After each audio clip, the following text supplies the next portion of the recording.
അന്നൊക്കെ മമ്മൂട്ടി എന്ന് പറയുന്ന ഒരു പേര് സ്ക്രീനിൽ എഴുതി കാണിക്കുമ്പോൾ തന്നെ പ്രേക്ഷകര് കൂവുമായിരുന്നു. അതാണ് സത്യത്തില് മമ്മൂട്ടി തന്നെ തന്റെ തോൽവികളിൽ നിരാശനായ ഒരു സമയം എന്നൊക്കെ പറയാവുന്നത്.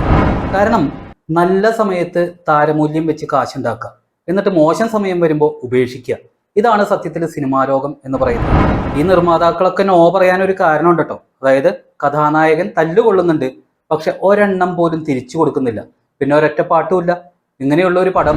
ഹായ്, അപ്പോൾ സിനിമയുടെ പിന്നാമ്പുറ കഥകളിലേക്ക് സ്വാഗതം. സിനിമാ മേഖല എന്ന് പറയുന്നത് കഴിവ് കൊണ്ട് മാത്രം പിടിച്ചു നിൽക്കാൻ സാധിക്കാത്ത ഒരു മേഖലയാണ് അല്ലെ. എത്രയോ കഴിവുള്ളവർ പുറത്തു നിൽക്കുന്നു, വേറെ എത്രയോ പേര് പ്രശസ്തിയുടെ ഉന്നതങ്ങളിൽ നിൽക്കുന്നു. ചിലര് അപ്രതീക്ഷിതമായിട്ട് ഫീൽഡിൽ നിന്ന് ഒരൊറ്റ ചിത്രം കൊണ്ട് പുറത്താകും, ചിലപ്പോൾ വീണ്ടും ഗംഭീര തിരിച്ചുവരെ നടത്തും. അങ്ങനെ പ്രവചിക്കാനേ പറ്റാത്തതാണ് സിനിമാ ജീവിതം എന്നുള്ളത്. അപ്പോൾ കഴിവ് മാത്രം പോരാ, ഭാഗ്യം കൂടി വേണം എന്നുള്ളതാണ് സിനിമയിലത്തെ ഒരു വിശ്വാസം എന്ന് പറയുന്നത്. സിനിമയിൽ പിടിച്ചു നിൽക്കണം എന്നുണ്ടെങ്കിൽ ഭാഗ്യം വേണം എന്നുള്ള ഒരു അവസ്ഥ. അതിൽ നമ്മുടെ മെഗാസ്റ്റാർ മമ്മൂട്ടിയുടെ സിനിമാ ജീവിതത്തിലെ ഏറ്റവും മോശം സമയം ഏതാണ് എന്ന് നിങ്ങൾക്കറിയോ?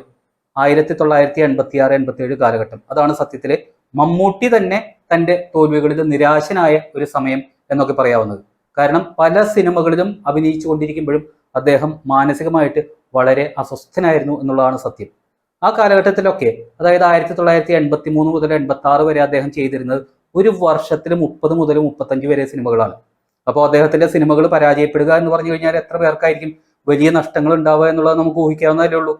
ഇതിനെക്കുറിച്ച് പറയുമ്പോൾ മറ്റൊരു കാര്യം കൂടി പറഞ്ഞാലേ ഇത് മമ്മൂട്ടിയുടെ തോൽവി എന്ന് സിനിമാ ലോകം തന്നെ എന്തുകൊണ്ട് അംഗീകരിച്ചു അല്ലെങ്കിൽ പറഞ്ഞു എന്ന് നിങ്ങൾക്ക് മനസ്സിലാകത്തുള്ളൂ. അതായത് പണ്ടത്തെ സിനിമകളിൽ വളരെ അംഗീകരിക്കപ്പെട്ട ഒരു ഫോർമുലയായിരുന്നു മമ്മൂട്ടി, ജോഷി, ഡെന്നിസ് ജോസഫ് കൂട്ടുകെട്ട് എന്ന് പറയുന്നത്.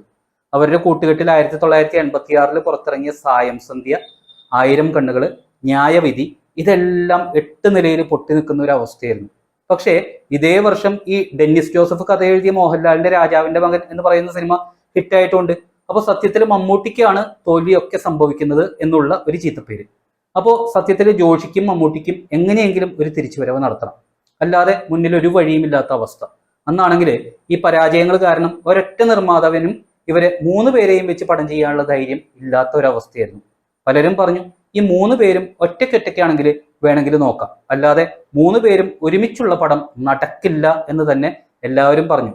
അതാണെങ്കിൽ ഈ 3 പേർക്കും സമ്മതവുമല്ല. അതൊരു വാശി പോലെയായിട്ട് മാറി ഇവർക്ക്. ജോഷിക്കും ഡെന്നീസിനും ഈ വാശിക്ക് കാരണം എന്ന് പറയുന്ന മമ്മൂട്ടിയെ കൈയൊഴിയാൻ പറ്റില്ല എന്നുള്ളതായിരുന്നു. ആ സമയത്ത് താരമൂല്യം വെച്ച് കാശുണ്ടാക്കുക, എന്നിട്ട് മോശം സമയം വരുമ്പോൾ മമ്മൂട്ടിയെ ഉപേക്ഷിക്കുക, ഇതൊക്കെ അവർക്ക് താല്പര്യമില്ലാത്ത കാര്യമായിരുന്നു. ഈ നിർമ്മാതാക്കളൊക്കെ നോ പറയുന്നതിനൊരു കാരണം ഉണ്ടായിരുന്നു കേട്ടോ. അതായത് കഥാനായകൻ തല്ലുകൊള്ളുന്നുണ്ട്, പക്ഷെ ഒരെണ്ണം പോലും തിരിച്ചു കൊടുക്കുന്നില്ല, പിന്നെ ഒരൊറ്റ പാട്ടുമില്ല. ഇങ്ങനെയുള്ള ഒരു പടമാണ് അന്ന് ഡിസ്കഷൻ നടന്നുകൊണ്ടിരുന്നത്. അതും സിനിമയിൽ നിന്ന് ഔട്ടായിരിക്കുന്ന മമ്മൂട്ടിയെ വെച്ച് എങ്ങനെ എന്നുള്ളതായിരുന്നു എല്ലാവരുടെയും പ്രശ്നം എന്ന് പറയുന്നത്. അന്നൊക്കെ മമ്മൂട്ടി എന്ന് പറയുന്നത് എഴുതി കാണിക്കുമ്പോൾ തന്നെ ഈ തിയേറ്ററുകളിലെ ആളുകൾ കൂവുന്ന അവസ്ഥയായിരുന്നു. അങ്ങനെ ഏകദേശം 10-12 നിർമ്മാതാക്കൾ നോ പറഞ്ഞിരിക്കുമ്പോഴാണ് ജൂബിലി ജോയ് എന്നുള്ള നിർമ്മാതാവ് ഇവരെ കാണാനെത്തുന്നത്. നിങ്ങൾക്ക് ഇങ്ങനെ ഈ പടം നിർമ്മിക്കാൻ തോന്നാനുള്ള കാരണം എന്താണെന്ന് വെച്ചാൽ, ധാരാളം സിനിമകൾ ഇങ്ങേര് മോഹൻലാലിനെയും മമ്മൂട്ടിനെയും വെച്ചൊക്കെ എടുത്തിട്ടുണ്ട്. അതിൽ ഹിറ്റുകൾ കൂടുതൽ മമ്മൂട്ടിയുടേതായിരുന്നു. അതുകൊണ്ട് മമ്മൂട്ടിക്ക് ഒരു തിരിച്ചുവരവ് ഒരുക്കണം എന്നുള്ള ജോഷിയുടെയും ഡെന്നിസിന്റെയും വാശിക്ക് ഇങ്ങേരും വളരെ സന്തോഷത്തോടു കൂടി തന്നെ സമ്മതിക്കായിരുന്നു എന്നുള്ളതാണ് സത്യം.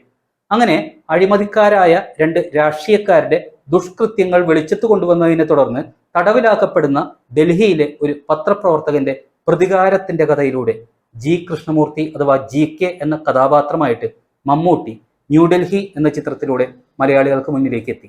അതാണെങ്കിൽ വലിയ ഹിറ്റായി മാറുകയും ചെയ്തു. മമ്മൂട്ടി ഗംഭീര തിരിച്ചുവരവ് നടത്തുകയും ചെയ്തു. അപ്പോൾ വീഡിയോ നിങ്ങൾക്ക് ഇഷ്ടപ്പെട്ടു എന്ന് കരുതുന്നു. ഇഷ്ടപ്പെട്ടാൽ ഒരു ലൈക്ക്, ഒരു ഷെയർ, പിന്നെ സബ്സ്ക്രിപ്ഷൻ കൂടിയായാൽ വളരെ സന്തോഷം. Bye bye.